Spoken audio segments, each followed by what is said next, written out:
Hello, everyone, and welcome to this episode of the Star Wars Stuff Podcast. My name is David, I'm Colin. and this is where we talk everything Star Wars, and a lot of news dropped this week. A lot of shocking news, especially the Celebration news. Celebration is now going to be moved up by 3 months, May 26th through the 29th, So 2022. and because of that, I'm thinking that they might have done that to kind of match the anniversary of episode 2, possibly. Because in the last celebration it was the 20th anniversary of Phantom Menace. So this year's going to be the 20th anniversary of Attack of the Clones, which is pretty cool. I'm excited for that panel, and I'm hoping that we get more of the cast there than last time, because really the only people that showed up for the cast for Phantom Menace was Ahmed Best and Ray Park, and the Emperor himself. But I think that they should have, because McGregor's going to be there for Kenobi already. Have him come to the panel, and Hayden's going to be there, so have Hayden come to the panel. And now, Special guest Natalie Portman. yeah, and her coming back would be super cool too. Like, I mean, there's so much that's going to happen in the Kenobi series that we don't know about, and it's great that it's only 6 episodes, so it's not like we have to wait for another season, because Yeah, after six that, long episodes. 6 long episodes. And so that is uh my estimate of what's going to happen, is that some of those actors will show up. Just seeing them kind of talk behind the scenes, talk about the late Christopher Lee, and talk about the blue screens for 2 hours. I mean, it's that movie was that movie was kind of an opening for me for like lightsaber fighting, because of, yes, like the fight between Qui-Gon, Obi-Wan, and Darth Maul was awesome. But seeing all the Jedi in one place in this giant arena, like, when the Jedi were, like, just at their prime, I mean, that was pretty cool to see. And that really got me into, learning more about lightsaber fighting and stuff. So I I would love to see more behind the scenes stuff like that. And California, maybe George Lucas might pop by. I mean, I doubt it, because he didn't show up to the Phantom Menace one, but there's a chance. But yeah, so May should be interesting for Celebration, because most of the time it's in April or it's in August. Yeah. No, yeah. So Well, yeah, it's going to be May now. And the thing that I'm worried about for me personally is that my daughter graduates from high school. So there's a that's right. possibility I might not go to Celebration, this next celebration. And I've been to every stateside celebration since 2015. Right. So Shoot. I'm kind of worried about it right now as it stands. The high school calendar ends. I did a lot of research on this. It ends at the very end of May, so therefore the graduation would be in June. Typically, when graduations move, they move into the future, not into the past. But I did call the school to verify, and they said that, yeah, it is a possibility that we might have a graduation in May. So it's still kind of up in the air. And if you did buy celebration tickets way back when they initially went on sale, you don't have to do anything if you're going to go to the May celebration in 2022. Right. You just stand by, don't do anything. But there's going to be a huge or a larger influx of selling tickets back to Celebration, and the Light Ticket Exchange will have a whole lot more tickets. I know my buddy Carl and James still don't have tickets, so they can actually get tickets via Light way, I think, way more smoothly than before, because of the move from August to May. And the reasoning behind that, I think, is primarily because Disney's going to have their D23 Expo in September, Right. where it's D23 is like Disney's kind of like independent Comic-Con Expo, and that's where they bring out the Pixar stuff, the Marvel stuff. They honestly National have a Geographic. lot of projects coming up. Like, I mean, a lot of projects for Disney, because I think one of the highlights for 2020 was, which kind of felt like a convention itself, was the investors meeting. Like, that Mhm. investors meeting, I That was awesome. remember you and me like were just sitting in front of like our TV and computer like for a couple of hours just watching everything and just being like, Yeah. oh my gosh. And then they announced all the Star Wars projects and we were blown away. So I cannot wait to see how that's going to turn out, because at the past D23s we've gotten some great news and some new trailers that didn't show up at Celebration. New actors on And stage. yeah, and then they announced that Obi-Wan was coming back, Yeah. and that was so cool. Yeah. Yeah, that was where they officially did it at D23. Ewan was Mm-hmm. on stage, and Yep. Kathleen And Kennedy and Ewan McGregor did that whole like little skit on stage. It was that pretty like cool. I've seen that several times. that like show is going to be nuts. Like Yeah. that show will bring more fans in, and I think the Ahsoka show will do the same too, because a lot of people fell in love with Ahsoka because of the Mandalorian, and then they were like, wait, she's in these shows, and they're like, oh, but it's kind of a cartoon, and then people are just like, just watch it, and then they get through it, and they're like, oh my gosh, like this character is amazing. So I think Kenobi will bring in more fans as well, and that's what I love about these new shows is that it's bringing in a new generation, and it's bringing people around our age that have really never seen Star Wars, Mhm. and then they watch that and like, oh, this is cool, and then they're like, well, you should watch the originals. It's going to make more sense from the show. And they're like, okay, and they watch it, and then they get blown away.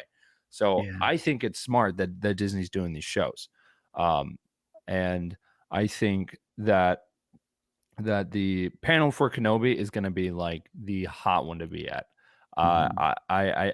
I know there's going to be a season at that point. It might be a season 4 panel for Mandalorian or something, but because season 3 is supposed to come out next year, like right, like early next year of We Mandalorian. don't know for sure yet. They're shooting it. Okay, They've been shooting it. they've been really I'm quiet. They've thinking also been really fall of quiet about the book of Boba. 2022. Yeah, Yeah. they've also been really quiet about the book of Boba Fett as well. So I'm curious how that's going to work. Yeah, well, we're gonna get that this year, Christmas. But man, it was such a lost opportunity that we didn't have Celebration, this Hmm. past Celebration in Anaheim, because Dave Filoni and John Favreau would have hit the stage and they would have Oh, received this bro, huge standing ovation. I just kind they of wonder how long that ovation would have lasted for The Mandalorian. yeah. And then, I of don't course, want we would them have to gotten do. the actors, and possible at that point in time. I believe we wouldn't have known exactly who was going to show up, and I think it would have been interesting Yeah, to see them dance around all the huge actors and characters that appeared in yeah. season 2. I think it's so my my biggest fear for Celebration this year is that they're going to bring back the lottery system. And Well, see, for we those have an listening, advantage because we're a big group. So, right, but at the same time, bro, like it yeah. sucked. It honestly sucked. And I know I'm going to be that one person in the group where everyone gets in the group to go to the Kenobi panel. And I'm going to be the only one that doesn't get in, because that's So what happened last maybe time, and we got lucky. We got lucky of getting us in. But I really wanted to be at the episode 9 panel, and they chose you and James. And I just remember that morning I was really jealous. And then there was a glitch in the system, and I remember we just ran down there and we got in. And I was so thankful for that, because I would have been mad for most of the trip, because that's the number one panel I wanted to go to. I didn't want to go to Phantom Menace. I didn't want to go to anything else. Well, besides the Mandalorian, because I was really excited about that. But oh, that was the number one panel I wanted to go to. So, and it just sucks because you said it in past podcast where like you like sat down and there were people sitting next to you and they're like, is this kind of a big deal? Yes, it's a big deal. How come you get in and other people who really want to be here don't get in? I hated that lottery system. I hated it. and yeah, it was so kind of depressing because there were so many empty seats around us too. It's Yeah. like way more people could have come in, and the ovations and the cheers could have been louder. And yeah, it's just kind of a weird kind of setup. But I No. mean, it's just one of those things. It's like you're trying to get something together in a different city just about every year, and you're Right. hiring people that live in the city that don't know what the convention is for and don't know Star Wars and Right. just really don't know a lot. And yeah, it's kind of tough sometimes there. But So Disney, the moral of the story: don't do the lottery system. Don't do it. But yeah. I did Yeah, also. yeah, yeah. I mean, with COVID, I mean, the lottery system is probably going to stay intact, but it's we are a large group, so hopefully they do the party system, and if one of our people gets in, maybe the rest of our party can join as well. But where do you think celebration is going to happen next celebration? Florida. I think it will come back to Orlando.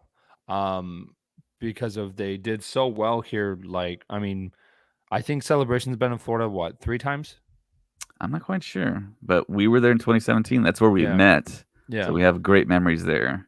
Um, That convention center is huge. It's like a city. yeah, I was gonna say I've been there for the past couple of weeks. I've been driving by it because of my job, and I just see it, and I'm just like, yeah, it would be great to come back here. And I just got a gut feeling it would just come to Orlando. Yeah, Um, uh, because it's been a couple of years. It's right next to Disney. It would just make sense, and that would be easier for me. Like really, really easy for me. Like, I mean, we wouldn't have to get a hotel. We like really wouldn't have to worry about all that stuff. So it would be awesome if it ended up being in Florida. I would love that because then I wouldn't have to like buy a plane ticket or anything. But I am excited about California. I think that is going to be great. Um, and we're for myself and Brooke for our honeymoon, we're actually planning on going to California because we wanted to go to Disneyland and all that stuff, see mm. the Hollywood sign. But I think it's going to be in Florida, and you're thinking it's going to be in Texas. No, I was Oh, okay. thinking. I think Florida is a good pick. That's a safe Yeah, pick. But where hasn't Celebration been? I, That I, is a huge Star Wars location. I, well, okay. So I feel like if they ended up going back overseas, I feel like that would be a wasted opportunity because not everyone's going to go, and the numbers will probably be smaller because of that's what happened with 2016 Celebration is that their numbers weren't as big as they normally are, Well, I think it and was a 3-day celebration, and the convention center wasn't as big, so it kind of fit. this year's also well the 2022 is going to be a 3-day celebration, isn't it? 4 days. 4 days, okay, Yeah, because 26th and the 29th. yeah, that is 4 days. So. Yeah, you're right. You're right. You're right. You're right. I'm You got to sorry. make sure. Yeah, you Yeah. gotta count. Yep. Okay. Yeah, so Um. four fun-filled, hopefully I'm there days. Yeah. Yeah. I mean. Yeah. No. So for all right for celebration, something else that I don't think was in our notes that I wanted to talk about is that right now in the notes is saying that because of COVID, which Mhm. which is funny how they posted it, and then like a couple of hours or I think a day later the CDC posted that that they are lifting a lot of the mask restrictions like Yeah, worldwide, well nationwide, if you're and vaccinated. yeah, if you're vaccinated.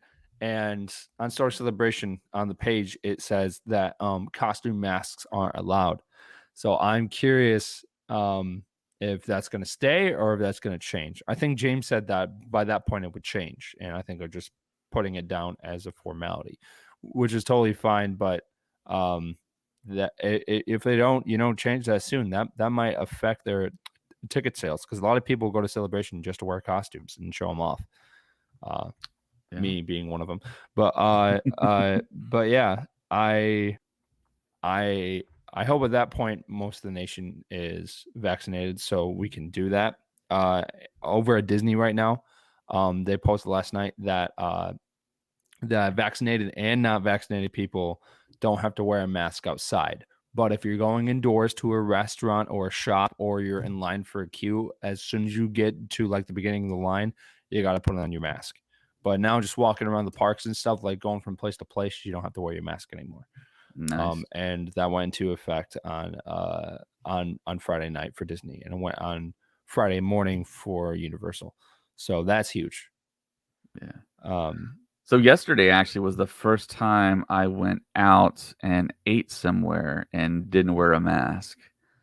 and no one was wearing a mask. It was downtown Austin, so it was kind of interesting. It felt kind of Yeah. weird not to be wearing a mask, but no one was wearing a mask, and everyone I kind of interacted with was like, "I'm vaccinated. I'm vaccinated." So it's it's it feels strange going back to normal in a Yeah, way. yeah, yeah. Because I mean, it's gonna be weird going to the parks and then just being like, "Oh, we're not wearing masks anymore." Like this is happening, Yeah, and I'm excited for it.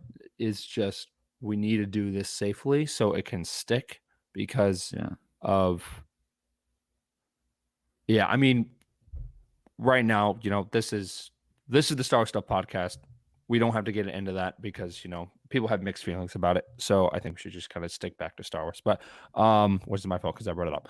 But uh, Star Wars Celebration, 2022.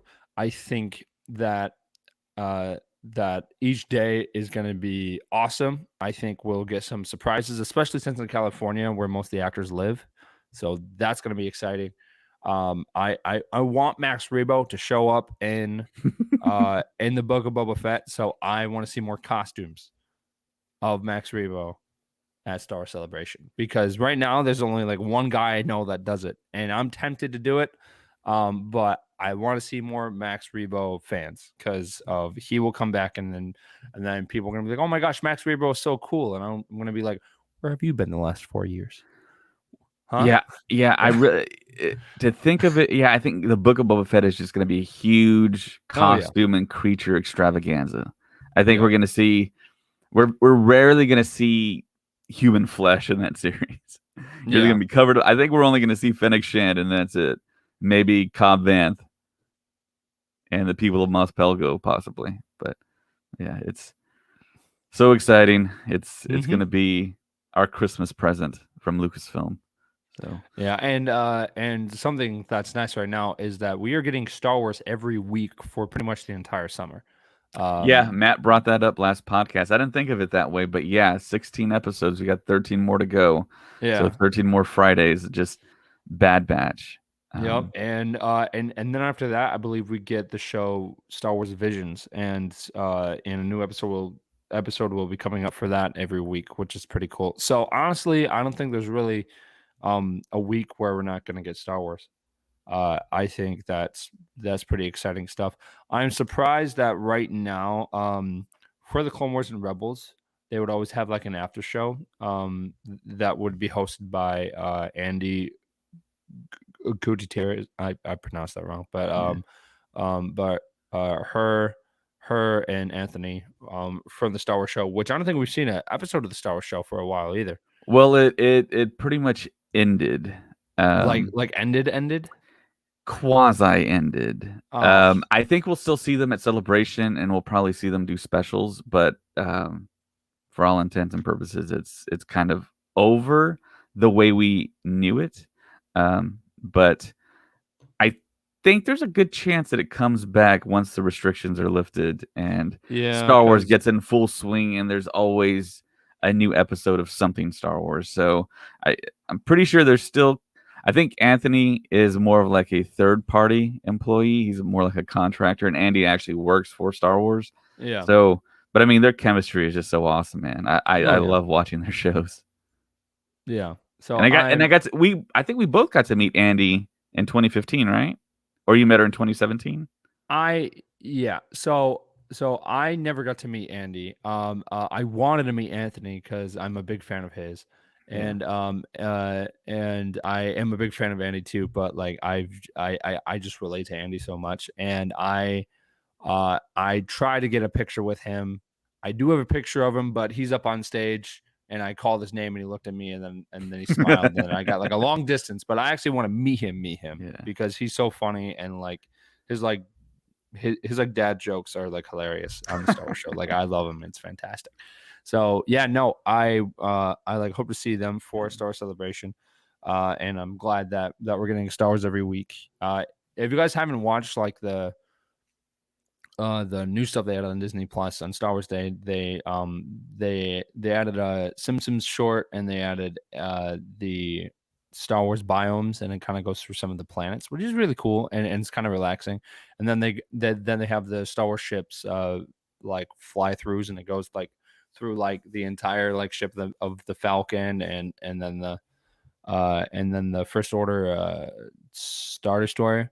It's really cool stuff, and I think that they need to make more stuff like that because I think they should do something around Star Tours because Star Tours is such a cool ride, and I think they should explore like the world of that.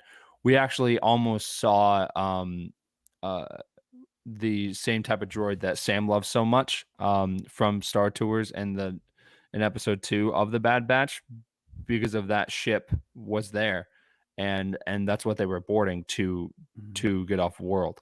So I was like, that was a missed opportunity. I would have loved to see that in like in Clone Wars style.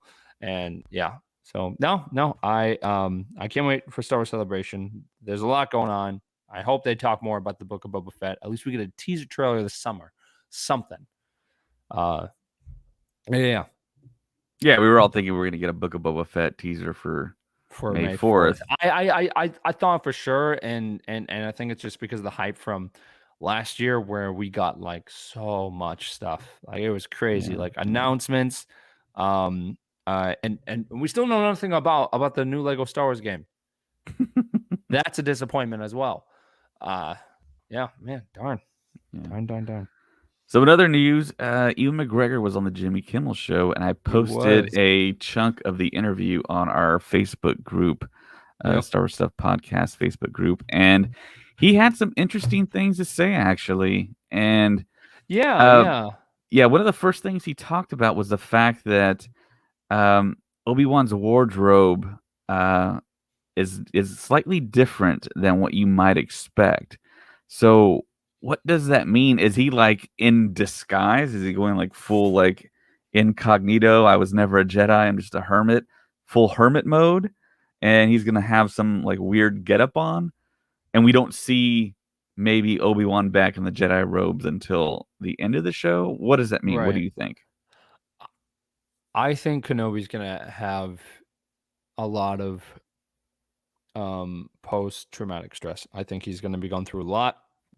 I think it's going to kind of maybe not fully cut him off from the force, but I think he's going to kind of be in that mind state where like he's kind of like Luke in The Last Jedi, where like he's like I am done with the Force. Like I need a break. Like I need to cool off, and he just acts normal, and then all of a sudden something happens where he's like I have to be a wielding lightsaber freak again. I have to be a Jedi again, and then he goes off on this crazy adventure for 6 episodes.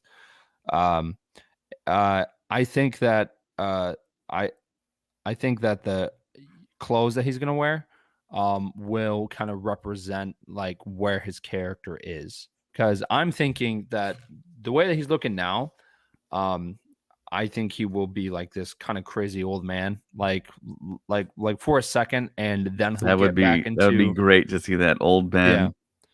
yeah. I mean, because of he went through a lot. Like he survived something that is probably the darkest event that has ever happened in Star Wars. And it's so funny. Well, not funny, more ironic to me that Disney keeps touching on the darkest like event that's ever happened in Star Wars. Like there's nothing darker than Order 66. I mean, Mhm. they annihilated thousands of Jedi. Like Order thousands. 67 may be darker. Yeah, so I mean, it is crazy that they keep touching on it. I was surprised that they touched on it in Bad Batch. I was surprised by this last episode, which we'll talk about in a bit. It's just getting darker, which a lot of fans want because this is a dark time for the Star Wars universe. I mean, during this time, I believe it's 10 years after Revenge of the Sith. Uh, like this is when the Empire is like at its prime. It's pretty much taking control over the entire galaxy. Mhm. And they have everything on lockdown. And Kenobi, you know, is in survival mode, and he has to see these stormtroopers and people getting hurt and harassed by the Empire, and he can't do anything about it, because if he does, then he's putting himself in danger. So right now he is a rat in the gutter trying to survive, and it's going to be really interesting to see um, how he is from the beginning of the show to the end of the show, uh, because they also talked about the rematch of the century, of where Darth Vader is going to fight Kenobi, and that's going to be interesting too.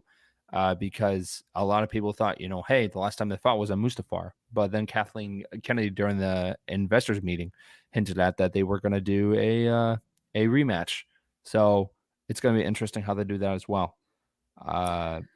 Yeah. What is your percentage chance that we see Obi-Wan interacting with the crate dragon? Almost like maybe That would be riding cool. it or making one of those his pet or something. I could see him making like his pet. I feel like, I mean, for some reason, I got that feeling that Obi-Wan has that connection with creatures, Mm-hmm. especially because episode 3, where he was riding the creature Boga. I always thought that scene was pretty cool. I am thinking that, well, Because he has the crate dragon scream down pat. yeah, And I mean, as soon as those sand people heard it, they booked it in right. episode 4. So I mean, he might have a special connection to that species.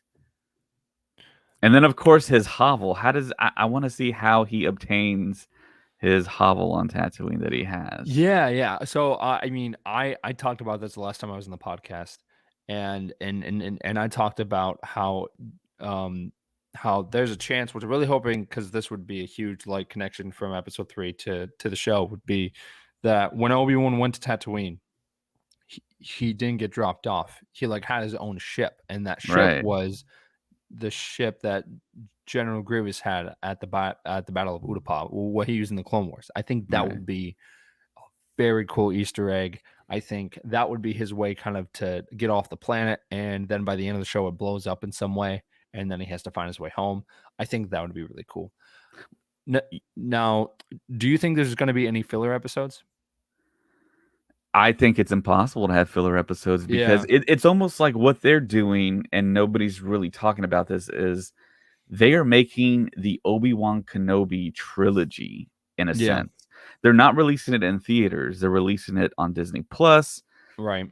and they have a lot of time to concentrate more so on character because fans, general viewers have a different kind of expectation of what these series are going to be, and they Right. have a certain amount of um, kind of they're not expecting any type of like film type of stuff. It's all No. going to be really kind of personal, and it's a TV show, so they can actually kind of get away with that. So I think we're going to get a lot of just Story all the time. hyper Yeah. detailed stuff that we've always wondered about. The stuff with the hovel, the stuff with his PTSD, questioning the Force, questioning his religion, Yeah. and then of course we're all thinking, yeah, he's going to commune with Qui-Gon, and Liam Neeson's most likely going to be on the show. Right. Um, And and the possible yeah. flashbacks too. And going back to the interview, he does mention Jimmy Kimmel asked him, "Did you celebrate May 4th on set?" Yeah, yeah, And he that really said got me he thinking. filmed a very special scene on May 4th with someone very special in his life. And Jimmy Kimmel asked him, "Okay, well, have we seen you on screen with this person before?" And he said, "No, not necessarily, I believe." Who do you think And the person is? man, it's It's like I mean, now right now we're not talking about a character. We're like talking about an actor. So I'm just trying to think that we don't know who got cast um as young Luke yet. Like we have no idea who the actor is, I don't think, right? right, right. We don't know, and you could be exactly right. It Yeah. could be young Luke. Yeah. Um, That like could be other like his nephew or possibilities. something. Yeah. Yeah, I mean, he said specifically, I'm reading an article here. I mean, He says a very special scene with someone very special in my life. So, I mean, I don't think the kid that's playing Luke is someone very special in his life per se. I'm thinking it's possibly his current girlfriend, Mary Elizabeth Winstead. Oh, okay. Yeah. She Ooh, played ooh. Um, she could play Sabine. They could have a flashback to Sabine, possibly. No, I mean not Sabine. mm, Satine, not Sabine. Satine. that would be kind of epic to make his actual love interest in real Right, life his and that's not the first time that they've done something like that in films, where they've actually had the person's yeah. wife come on and they did scenes together. So that would be pretty cool. That honestly would be awesome. Because of we haven't seen a live action Satine yet. That would be amazing. Um, because of something great about the Clone Wars is that it added more to the story of the prequels, and it Mhm. made it more immersive. And when you're watching Attack of the Clones or Revenge of the Sith, especially because of the final season that came out last year, you like really watch it and you're like, when this is happening, this is happening on Mandalore. Like this is crazy. So I think bringing that stuff, like the Clone Wars stuff, to live action is pretty cool. And they already did that with bringing Ahsoka to the Mandalorian. So why not doing it with Satine? That would be pretty sick. I think that's what we all want. All the fans want to see a Satine flashback. We want Yeah. Clone Wars flashbacks. Yep. Yep. The other thing that was kind of funny in the interview was the fact that Jimmy Kimmel asked Ewan if his trailer or dressing room was bigger than Darth Vader's, Yeah. and Ewan was trying to be like, well, Darth Vader might not be in this, and Jimmy Kimmel's like, wait a minute, we know he's in it. It's been confirmed. And Yeah. then Ewan's like, okay. He was you could tell the wheels were turning his head. It's like, okay, well, I haven't been to anyone's dressing room. Yeah. Yeah. Because like I mean I think he's just trying to be careful. Yeah. Um. Because of I would be nervous. I can see why when Tom Holland does any interview for like Spider-Man or anything else, and people ask him a Spider-Man question, like he like probably just freaks out and like in his head he's like, man, if I say one thing, I'm screwed. I'm done. So and that's happened to him in the past. But I think McGregor doesn't want to do that. So I think that's why he was kind of steering like kind of away from those Mhm. type of questions, which makes sense. I can't wait till the show comes out. I think it's gonna be fantastic. It's gonna be a great journey. It stinks that they haven't confirmed Liam Neeson and James Earl Jones. I think they will. I think they definitely will. Yeah. But Yeah. going back to the spoiler stuff, it's funny because you and me on the podcast right here, we're into spoiler stuff. Yeah. So we'll go back and forth and talk about it and kind of avoid mentioning it to the other hosts on the podcast. But Yeah. it's so funny because I mean we kind of do it now. I mean, we kind of like dance around what we know sometimes. And Right. it's not super hard, but you do want to be careful. And of course, Ewan's in a high stakes, big time money situation there. Right. And the funny thing is, Jimmy Kimmel brought up, oh well, they couldn't fire you though. You're unfireable because he is Obi-Wan Kenobi. And Ewan McGregor was like, yeah, I suppose they really couldn't, but I if don't I want were to to touch show that. Yeah. you, if I were to show you stuff, they'd be very disappointed because Kimmel asked them show us some Star Wars stuff. He's like, oh, just Yeah. hold up a script or something for a second. So yeah, Yeah, it's yeah. I mean, I don't mind spoilers. I mean, I don't want to, huge spoilers. Like, I mean, for yeah, example, in Force Awakens, where people were talking about, Han Solo, being killed, like that would have spoiler alert. really, yeah, I know. Well, hey, it's been over 5 years, but Yeah, but for the kids that are watching, yeah, that well, are little kids right now, then they go back and they're like, I listen to every episode. yeah. Well, so Watch the anyways, movies first, kids, yeah. and Well, then watch come the at movies pause and this then episode. listen to the Star Stuff podcast. This is But no, directed to you in the year 2030. Pause this episode. Watch all the films, the TV shows. oh geez. But yeah, no, I just remember like I'm thank goodness that I had access to go to an early screening. So I saw it and then like, the day before the film someone was upset because they didn't get a certain spot in line. No joke, this actually happened. And they were like, well, I've seen it once, so I really don't care what happens. And then people were like, yeah, whatever. And then like he got ticked off, and he was like, Han Solo dies, and he walked out of the theater.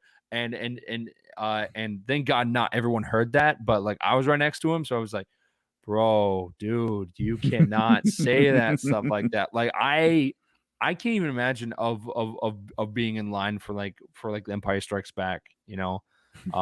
And someone's like, oh, well, it's like that scene from The Simpsons where Homer Yeah, Simpson walks out and he's like, that's exactly what I I thought. can't believe Darth Vader ended up being Luke's father, and then everyone in line got mad. It was like that.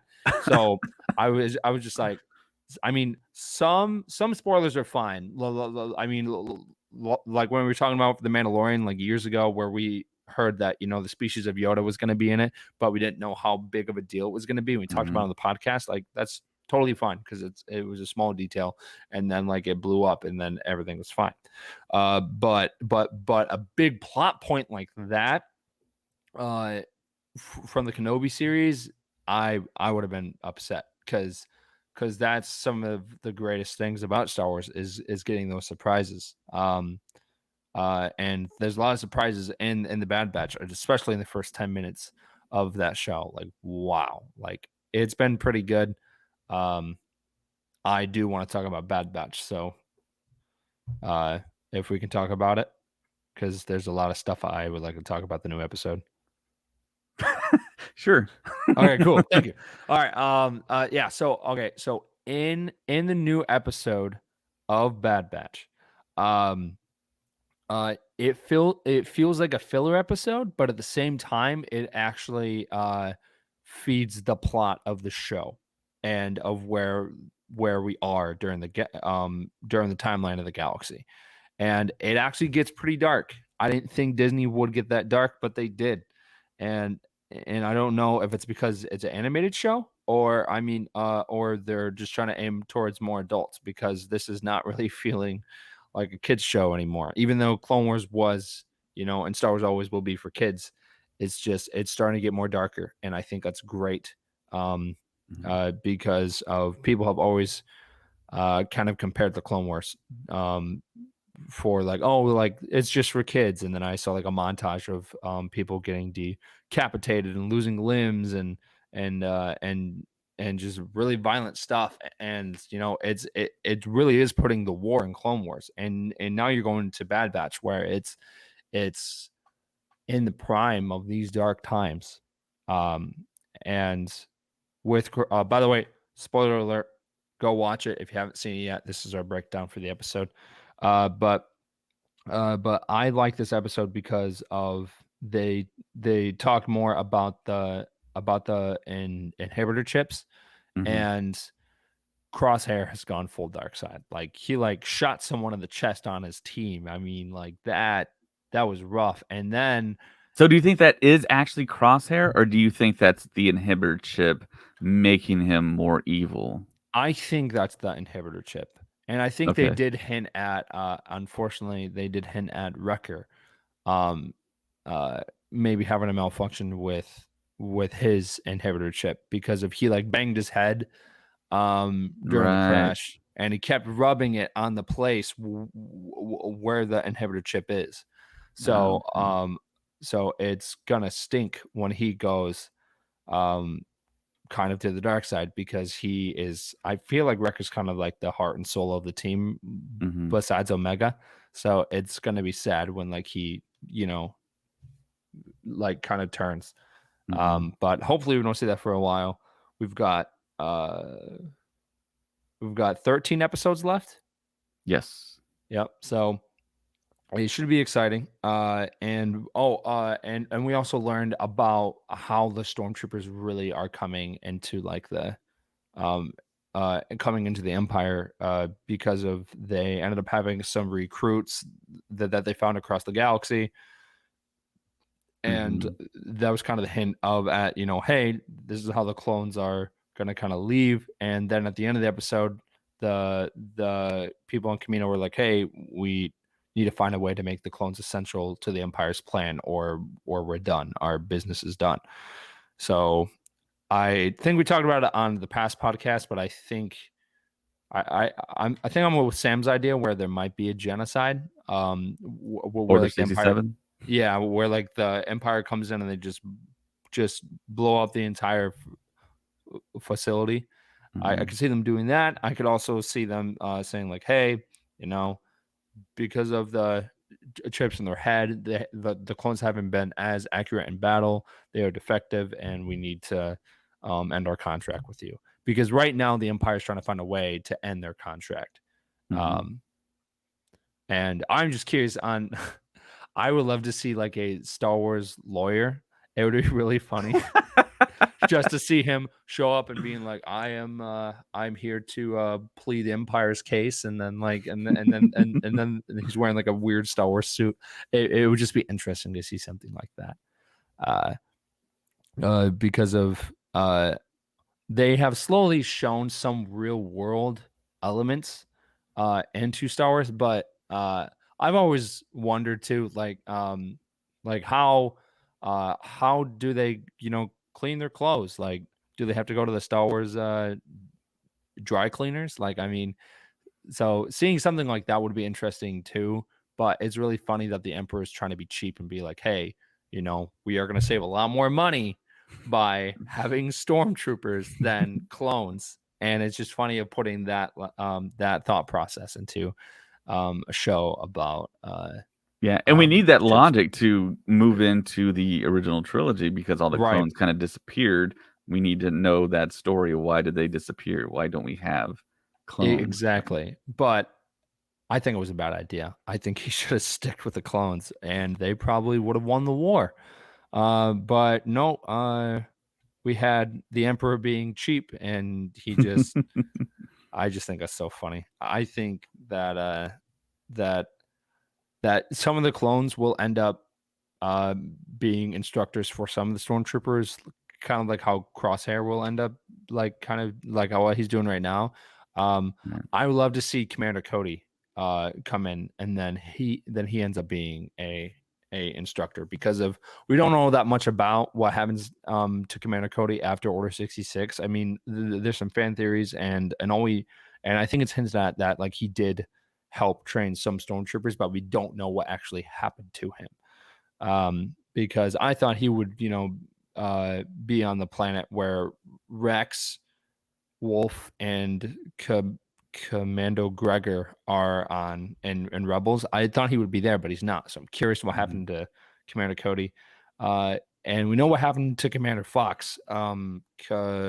Commander Fox found out the identity of Darth Vader, and Darth Vader like threw him out of the gunship in Coruscant when they were chasing the librarian that we saw in Attack of the Clones. I can't think of her name.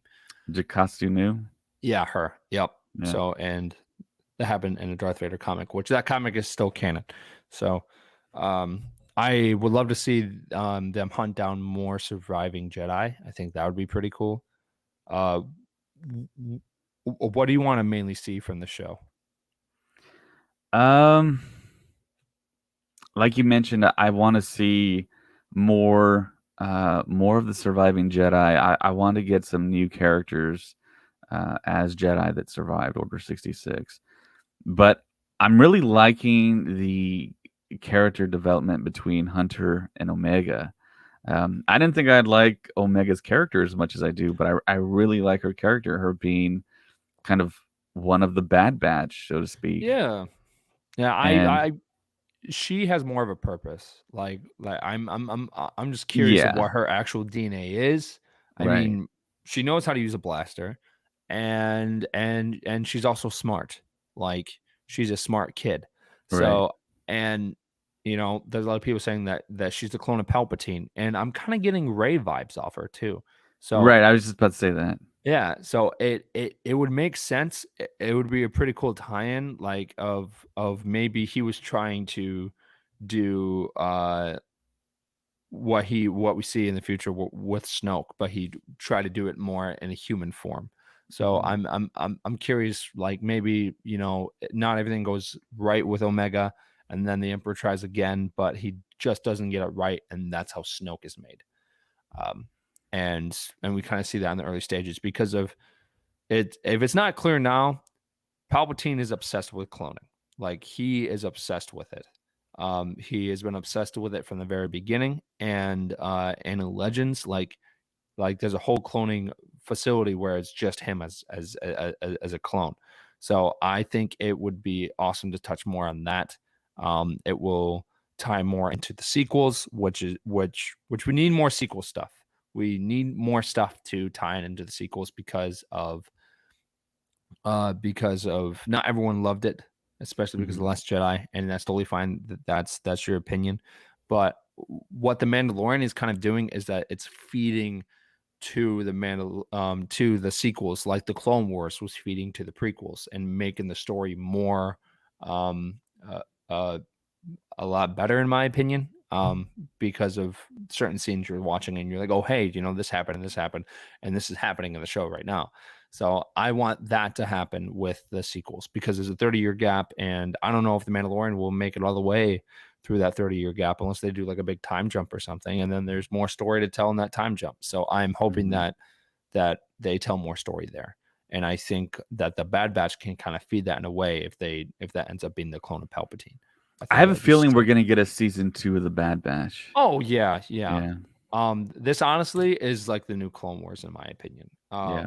I just don't want, filler episodes like we got in Star Wars Rebels and in Clone Wars. If they have filler episodes like this where they're going off on a random adventure that has nothing to do with story, but then we cut to Crosshair and that's tying in directly into the plot, I think that is a good idea. That's how a a a filler episode should be. Mhm. Um, because it's not just us sitting and be like, I want to see more Crosshair. I want to see more of this. And they just gave us more Crosshair and they gave us the random adventure. I think that's how filler episodes should be. Because so then it's not like people are complaining and saying, like, oh, this episode was boring this week. This episode was not boring this week. Like, it was perfect. Um, but I want them to see Captain Rex soon. I'm waiting for Captain Rex. And in the last episode, they missed him by one day, and we don't know if Ahsoka was with him or at that point Ahsoka left and started doing her journey and in her novel, which Brooke loves, like she loves that book. Um, but I would love to see Captain Rex come back and them interact with him in some way, because right now they are trying to figure everything out with the chips. So I think Mhm. it'd be perfect to go to Rex because Rex experienced it, and I want them to see Commander Wolf and Gregor and do the same thing. So I'm excited for it. Should be cool. So as we all know, we were at Galaxy's Edge on Star Mm-hmm. Wars Day. I was there for the entire week. I leave, and then they drop this. Yeah. Oh man. Yeah. So what bummed me about that is that Disney gave no announcement. Mhm. They like didn't tell anyone. That wasn't even in the roster for a lightsaber to be made. It was just a random thing, and they put on the shelf and they walked in. Like customers walked in, guests walk in, and they just went and bought it. And we like posted on Facebook and stuff. And I was just sitting there. I'm like, that would have been a great opportunity to put that on Star Wars Day, and I'm surprised they didn't. Yeah, I So totally would have bought it. yeah. So I'm curious if they waited because they knew that there would be uh l- lightsabered scalpers that would just buy a bunch of them and then resell them online. So at the same time, I'm glad they didn't because I think a lot of people who really wanted these lightsabers got them, and that's Mhm. awesome. Because on Star Wars Day, Matt and Brooke saw a couple of guys that had like maybe over 10 boxes of the lightsaber Clone Wars Ahsoka sabers, and they just resell them online because they know that they don't come in stock as much as they should. So I'm wondering if maybe that's why they did it. It's a cool lightsaber. It does not do the lightsabers switch thing where at the top of the blade, if you like twist the thing, it doesn't turn on the saber like it did in the movie. There's like a Right, right. button on there, which is a missed opportunity. Because I think they probably could have got more money if it did that, where like if you twisted it, then and then Mhm. the light turned on, that would have been pretty cool. But it's just a button on the thing, which is fine, I guess. It's a cool hilt. I would add it to my collection. I believe it's 130, 140. Yeah, yeah. Yeah, yeah. So So yeah, also at the top, those little triangles that pop out, you actually have to pull out each one individually and yeah, then yeah. stick the blade in. And also another spec on the hilt is that the hilt is actually longer than the actual hilt Yes. in the movie. Yes, I was looking at that too. Actually, hang on one second, because It's almost I'll like a one-hander hilt that yeah, that Ray has, which is kind of interesting. But I mean, they got it as close as you possibly could get it without charging a huge amount of money. It looks yeah, like Colin has one right there. yeah. So this Yeah. this is supposed to be like the actual size.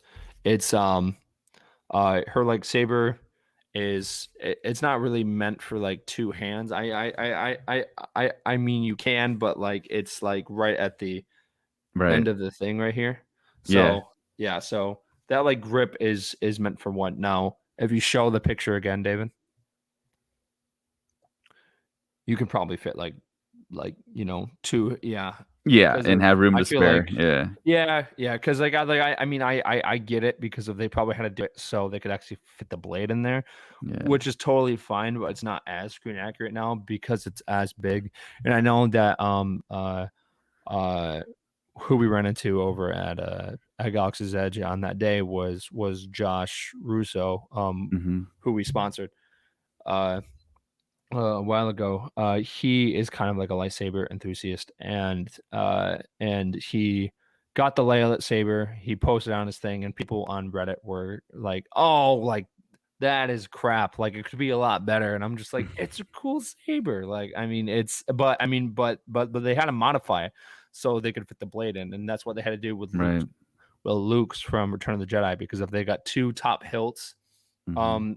that you can twist on, because of one isn't as thin as the other one, because of you like can't put the blade in on the thin top of the thing. Mhm. So it's a cool lightsaber. I love it. I would add it to my collection because it looks cool, but it's not as accurate as I want it to be. Right. Yeah, I would buy it too. Like I said, I mean, it's a cool looking lightsaber. It's an Hmm. official Star Wars hilt that you can buy at Doc Ondor's and Yeah. Galaxy's Edge. I mean that's really the cool thing to say. I bought a hilt from Doc Ondor's. So yeah, Yeah. hopefully I go back and buy it pretty soon. Um, Hmm. it is this past week was the maker's birthday. George Lucas turned 77 years old, and And 77 is a Star Wars number. yeah, I saw that. Yeah, he is. I mean, we all would not be here. This podcast wouldn't exist without George Lucas. Like he is the reason why that we love all these things. I mean, yes, there is John Favreau and Dave Filoni, but without George Lucas, there would be no Mandalorian. There would be no Grogu, no New Hope, like nothing. So this man we owe so much to, because of he has changed so many lives. So happy birthday, George Lucas. Hope it was a good one. Um, it will be exciting to see where the future of Star Wars goes. I would love to see George Lucas actually come back and work on a project. I think that's something I've been wanting to happen. Um, I know Disney really didn't want that to happen, um, uh, because of George Lucas actually came up with like the scripts for 7, 8, and 9, and then they kind of scrapped it and they ended up doing their own thing. But I think George Lucas coming back and actually directing an episode of like of Kenobi, like how cool would that be if like the final episode of Kenobi was directed by George Lucas? That would be really cool. Yeah, it's they just didn't Disney didn't want his scripts because it seemed like it was like treading too close to something that wasn't original Star Wars. Yeah. So, um, yeah, I mean, George Lucas has stated that this point in his life he doesn't want to get super involved because he's thinking about all the precious time he has right now with his wife and his uh, new child and his existing children. I mean, there's only so much time. So, I mean, it's cool to see him visit sets and hold Baby Yoda and kind of give his blessing and just kind of be around. And it's um it's an incredible thing that happened with Yeah. George Lucas creating Star Wars, having that very fateful car wreck that he had. If he wasn't a car enthusiast, he would have never had the wreck. He would have never been in the hospital, rethought his life, and then kind of put the pedal to the metal, so to speak, pardon the pun, in his studies and going to USC and pursuing film and animation and getting denied to get the rights to make a Flash Gordon film and then saying, well, I'll make my own Flash Gordon. And then that's why he created Star Wars. Right. And it's an incredible thing, turn of events, situations that occurred to get us to the point we are right now on this podcast talking about his creation. And yeah, it's Yeah. just an incredible thing. Yeah, it's I know Go ahead. he is a great mind. And he also helped create the Young Indiana Jones series too, Yeah. which was phenomenal. So And happy birthday, he's George led to so Lucas. many, yeah, happy birthday, George Lucas. He's led to so many technological Oh yeah. revolutions and innovations in the film industry. And I mean, he's just one of those guys. He's gonna be, I know it's gonna sound funny when I say it, but he's gonna be looked upon as this generation or this few generations that has um, come to pass as their kind of William Shakespeare in a way, you know? I mean, so I see George Lucas as like the Star Wars version of Walt Disney. I mean, that honestly is like a really good way to look at him because of he created this one story, and that one story just jumped off the pages and of the script and moved into, you know, shows, games, I mean, like, you know, it like sold a lot of toys, which is great, but honestly the like storytelling was phenomenal. And and it was really similar with with Disney. Like he like did a couple of projects, and then, you know, he like, you know, hired people, and then those projects became classics. And that's kind of what happened with Star Wars. Like like now we've got stories that are tying in into the original stories, and these characters that would never be here if he never existed. So it really is a phenomenal thing, and I think he is I think he has a phenomenal mind, and I think he is like Walt Disney. Um, yeah, I think they should have like a whole park where it's just Star Wars. Like everything is Star Wars, where you walk in and it's got stuff from all the movies and different planets and stuff. And I think that would actually do pretty well, in my opinion. Yeah. Put it Yeah. in Modesto, California. Yeah. All right. Yep. So the next thing I wanted to talk about was the for your consideration. The poster was dropped. This is where Disney Lucasfilm pushes for their actors, actresses to be nominated for award season here.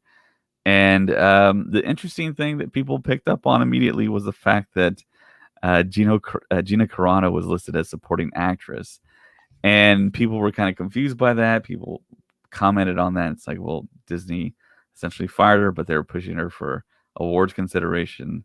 Yeah. But I mean, I think some of these actors have their contract that if there's going to be Right. a 4-year consideration that they have to be. So it could have been that Disney was legally obligated to put her name there, but they could have just basically did her a solid. I mean, it omitting Gina Carano from the for your consideration would be a bigger story than having her on the list of actors and actresses that that they listed for The Mandalorian season 2, which they pretty Yeah. much named every single person there. So it would have been kind of odd not to have her there. I am curious on how they're gonna write her character off because of her like character was very well received. Mm-hmm. So I'm just curious on how that's gonna happen, and how they're gonna fit that into season 3 of The Mandalorian. Yeah. Because of now, there's not really a other supporting character.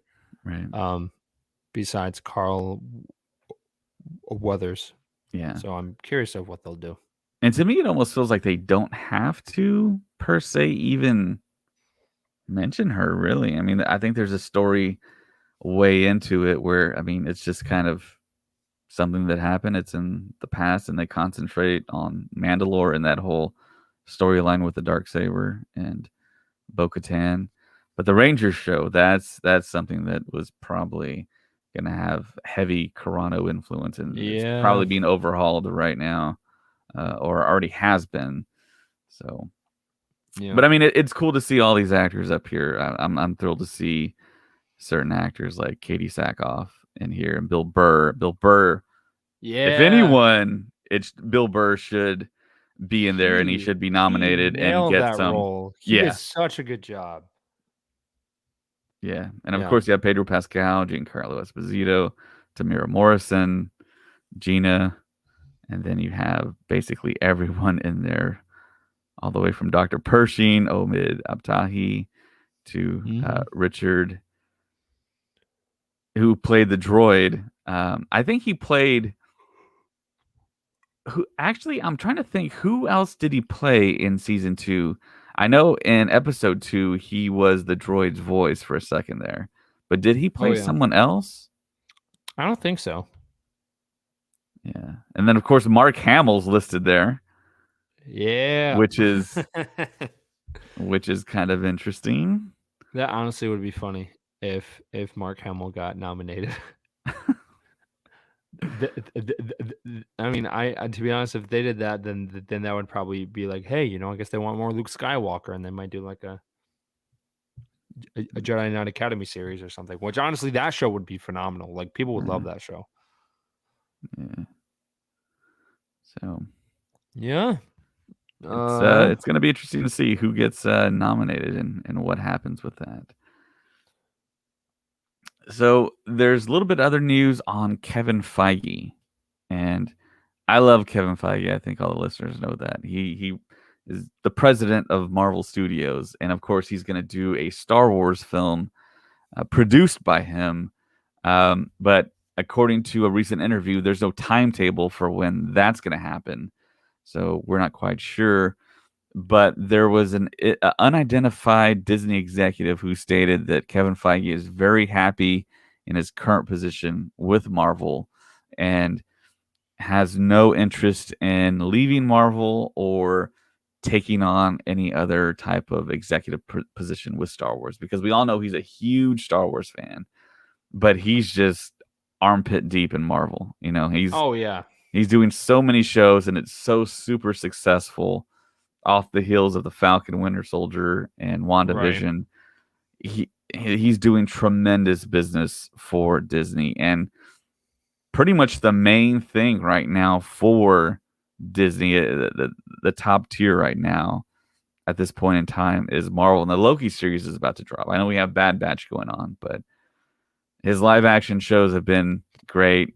His movies have been great, and I believe it's the most successful franchise now, the Marvel films. So he's rocking and rolling. But I would love for Kevin Feige to have some type of role in Star Wars.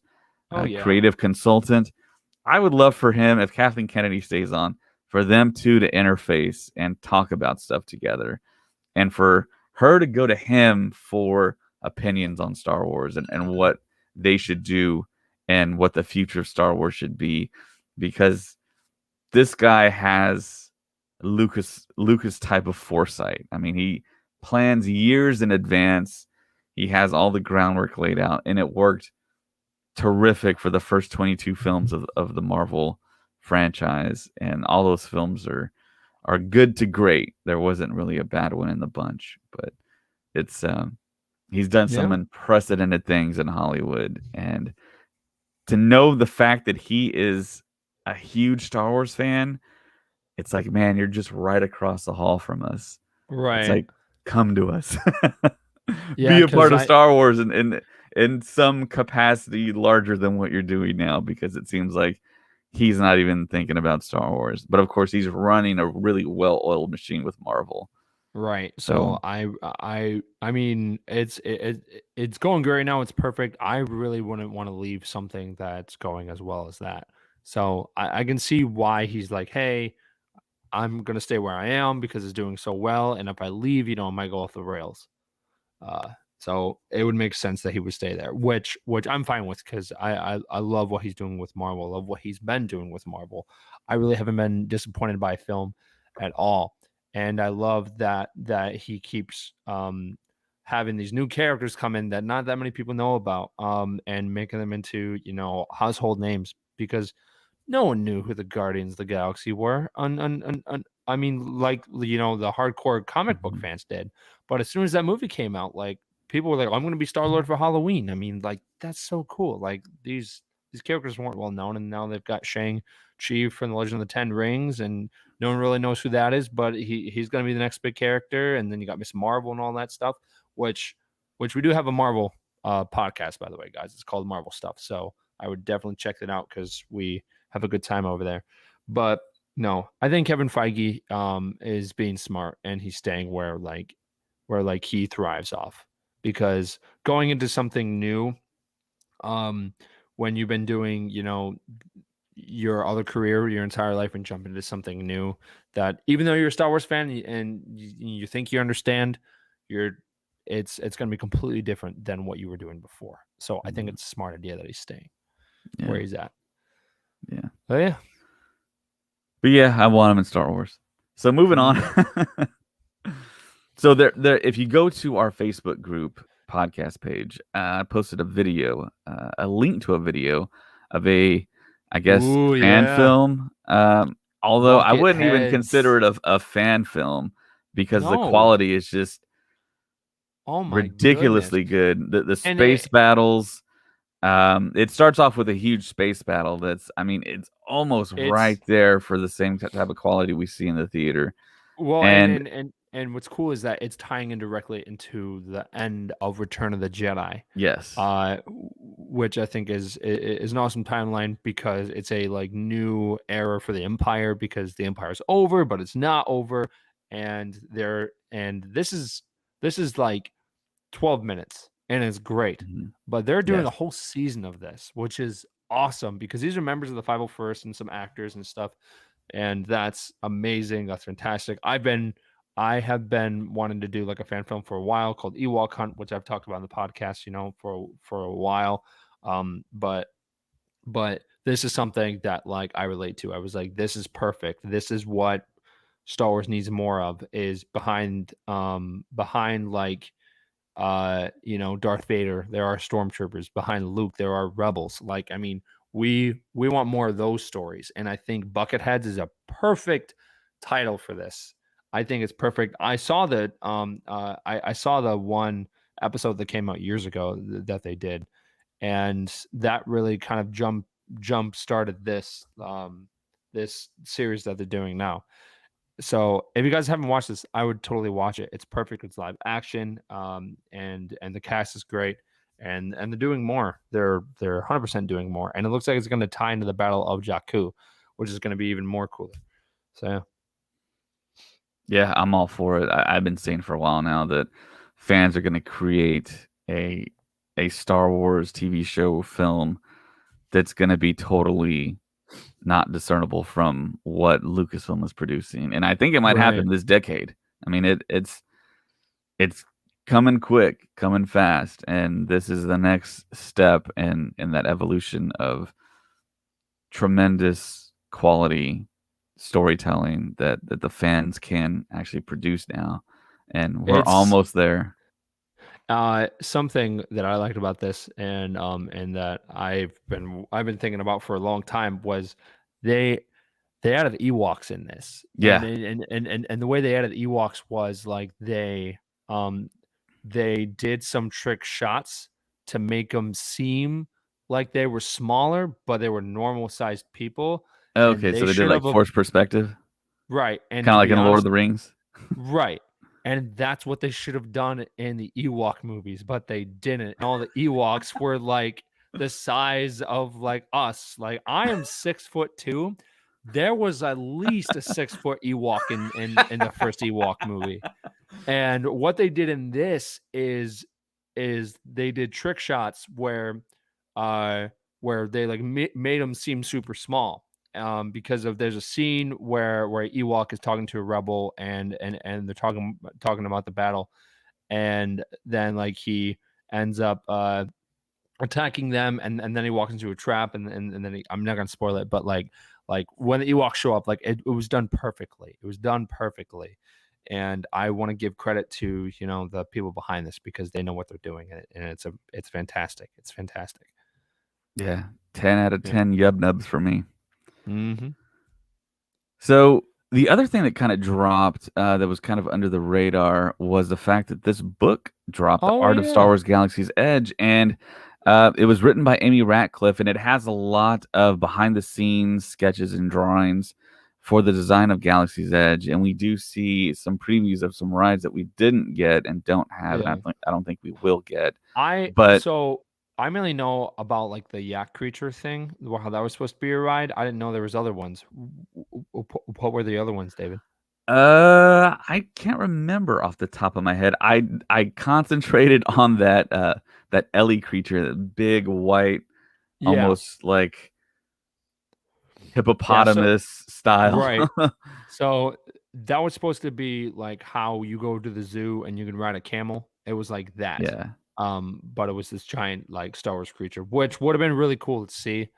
Um, and it would, but I think they didn't do it because they were just like that really doesn't fit like with like our vision for Star Wars. What you think worked out in the end, but something that you talked about, which I know that you want to talk about more, is at Disney World, at Galaxy's Edge, they do have more land right next to Galaxy's Edge. Mhm. So talk about what you want to happen with that, with those extra acres. So when I was at Galaxy's Edge walking through it, I would hear people say, "There's only one ride. There's only two rides. Where are all the Yeah. rides at?" And that seems to be the biggest kind of comment about Galaxy's Edge. I didn't have any issue with it because I loved riding Rise of the Resistance and Yeah. Smuggler's Run over and over again, and then doing Star Tours, which is right outside. But when you take elements of what I personally love, I love Star Tours. I love sitting in that seat, being immersed in those scenes that we all know and love throughout all the Star Wars films, being in like a stationary kind of roller coaster. I mean, there's no fear of flying off the rails or falling down, No. but your seats totally move, jerk you around, and you feel like you're in some type of spaceship. I was thinking, what if they take us throughout all the classic original trilogy battles, the assault on the Death Star, the trench run, the battle at Hoth when you fly in snow speeders and fly around walkers. What if they took you into those battles and maybe wouldn't necessarily be in the cockpits of those vehicles, maybe Yeah. almost be like a Yeah. fly on the wall type of situation and kind Right. of Star Tours your way through those classic battles, maybe from a different point of view as well. And then we can get the classic dialogue, we can get classic scenes, maybe go in there and kind of redo it in CGI in a way. I know Right. that'd be super expensive, but to fly through those battles, to just maybe go through them like you're watching the movie again, but from a different perspective, and your seat is moving. So it's like a 4D experience. Because I know at the Rise of the Yeah. Resistance, right at the very end, you drop, and that's Right. like the funnest part for me was dropping and going through space and going down to that planet. And So I see what you're talking about, but honestly, you really just described Star Tours. You want Star Tours, but you want it to be like Rise of the Resistance. well, I want Star Tours, but to go through the classic battles we all know and love, and for But it to they be a do though, longer like yeah. experience. To, I mean, not all the classic battles. I mean, we like definitely, go through, the Battle of Hoth. Like that's probably one of the main planets that you go on in Mhm. Star Tours. You like do go through the second Death Star. You also go on Naboo, Coruscant, like the Battle of Coruscant. I love Star Tours, but my biggest thing is that it just sometimes it jumps from Right. I don't different want that timelines, short experience. and I don't want It's that. I love Star Tours, but I would love something more like deluxe and where you would have to make reservations just like Rise of the Resistance. But you get to pick, oh, I want to do Battle of Hoth today. Oh, I want to Right. do Battle of Endor. And so if you miss out on Hoth, Endor, you can maybe get Naboo. There's room for you to be on Naboo and have those certain rides where you can pick and you know what you're going on and you can experience it. Not necessarily the railless rides that you have, but yeah, a Star Tours type of specific ride for the Okay. battles we all know and love.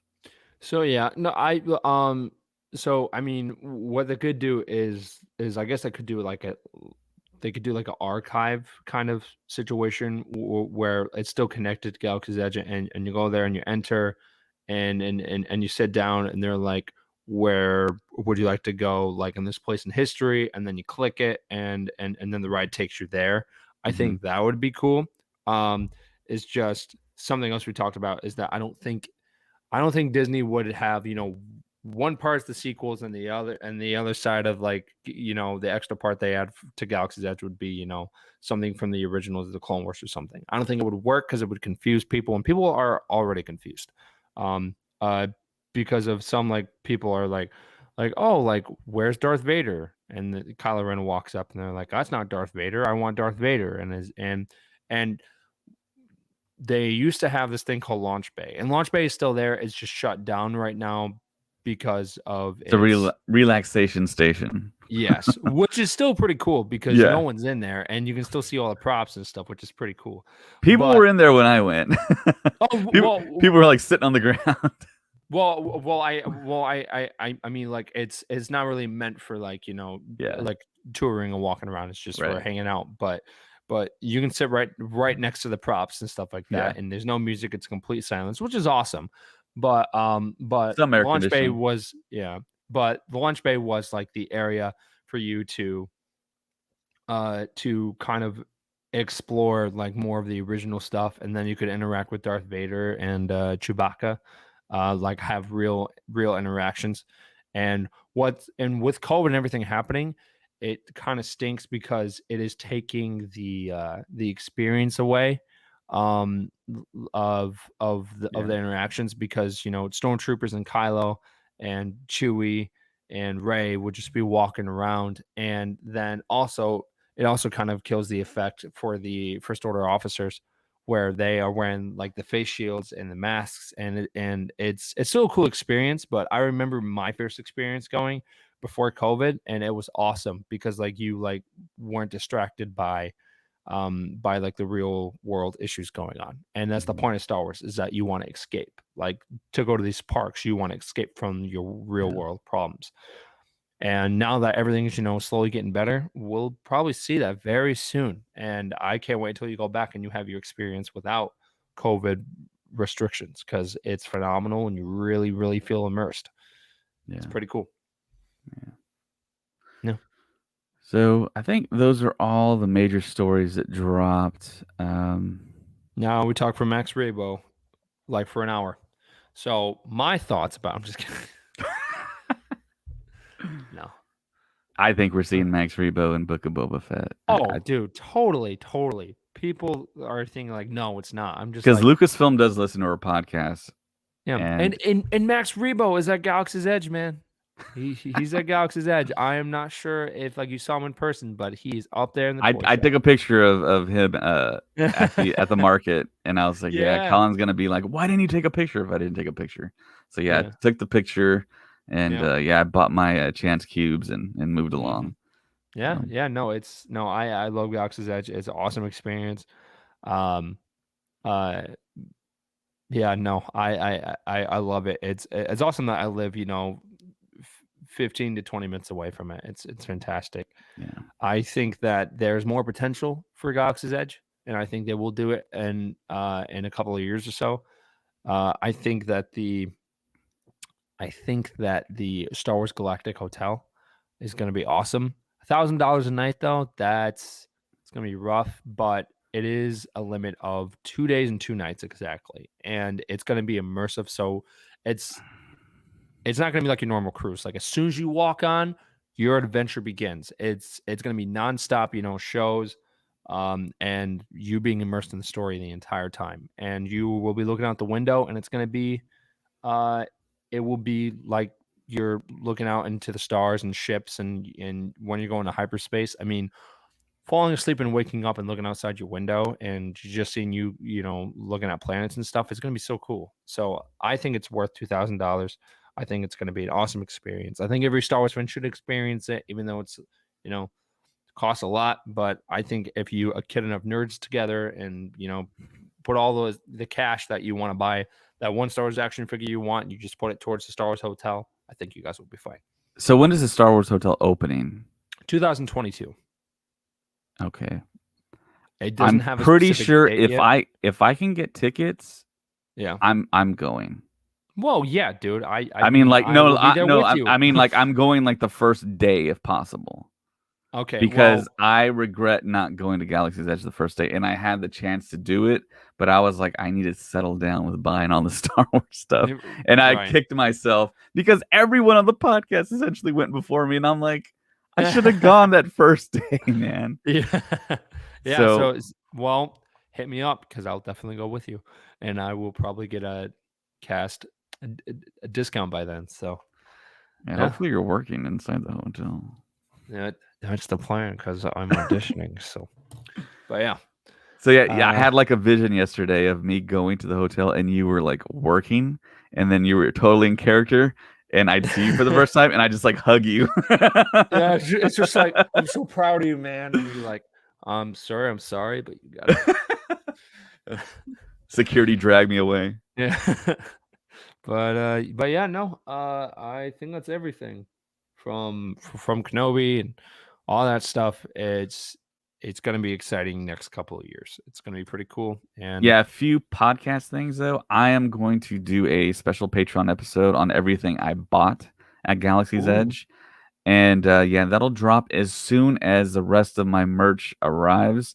I shipped it from my hotel. Hopefully, crossing my fingers, it does arrive. My buddy's merch, some of his merch has arrived to his place in Austin. So um, I'm just kind of waiting on my stuff. We shipped it on different days, so I don't know if I missed the quicker shipment. So I don't know. I'm just waiting for essentially 4 lightsabers. Let me think. You bought 4 lightsabers? Yeah. You didn't tell me that. Well, the one I made, Yeah. the Return of the Jedi Luke Skywalker, I got and that then Leia's saber, and Ooh. Rey's reforged saber. Dang, I didn't know that. Oh wait, no. I did know about the Leia stuff. Yeah. Because of you like got the special box, right? Yeah. Where you open it. Okay, Yeah. cool. Okay. Yep. I remember that. I don't remember you getting Luke, so that's pretty cool. Yeah, I Dang, talked bro. about it, and I think someone in the group actually bought the saber, What? right? Bought Luke's Return of the Jedi saber. Someone Yeah, had it. me. Okay. Yeah. Yeah, I knew somebody bought it. So yeah, Yeah, that me. was a saber I've been waiting to buy for 40 years, just about. Yeah. So Oh, it is beautiful, bro. yeah, I It's a know I bought it. gorgeous piece. Yeah. But dang, yeah, 4 lightsabers. Wow. And a Holy droid that I crap. built at the Droid Depot. Dang, David. I'm waiting Jeez. on all that stuff. And someone's at my door right now. Maybe that's the stuff. I don't know. But also, if you're listening to us on Apple Podcasts, even if you're not listening to us on Apple Podcasts, go to Apple Please give us Podcasts, a review. type in Star Wars. We're on the main page, Star Wars Stuff Yeah. Podcast. Click on it, give us a 5-star review, write a Yeah. review. That helps out our podcast tremendously. And Do anywhere you listen to our podcast, review us. Help us out there if you can, if you have a second or two. And you can find us always on Facebook. A couple people joined the group today, I saw. We're always posting memes and news and videos and We just are a lot of getting fun stuff more in people Star on Wars. Instagram too. Yeah. Yeah, No, more people I on appreciate Instagram, more people on Instagram. Twitter at Stuff Pod. That's where you can find us on Twitter. Yep. And of course, we're on TikTok as well. Ray puts up stuff on there. Mhm. And I think that's about it. Yeah. I do want to get back into gaming because I've been playing a lot of Squadrons. I've been playing a lot of Star Wars Battlefront. funny experience actually. I was playing Star Wars Battlefront 2, and I normally have my stuff offline, like when I'm not doing like stuff for the podcast, because I don't want to get invites and stuff. And I like turned it on online like for a quick second because I had to do something. And someone joined my party and they were trying to prank me or something, and they didn't know anything about the podcast. And I told them like, "Are you guys trying to prank me?" Because of the guy was like, "Oh yeah, like did we go to high school together or something like that." And like I've never met this guy in my entire life, and I'm like, um, no, but this is the Star Wars Stuff podcast. And then he was like, the what? And he's like, oh my gosh, like you guys are pretty good. I'm like, yeah, so thank you for pranking me so I could plug the podcast. And then I just stopped talking to him. So yeah, no, I do want to get back into gaming. I want to get back on Twitch. It's just a process. If any of our fans are interested in helping us, get better at that with Twitch, I would greatly appreciate it, because it's kind of a hard thing to do. I did it for a brief second, but it was just a lot of work. So, if you guys want to, send us email, Instagram message, something, just do it, and we'll try and get that solved. But yeah, Star Wars stuff, man. We're cool. All right, for Colin, my name is David. May the force be with you. Always.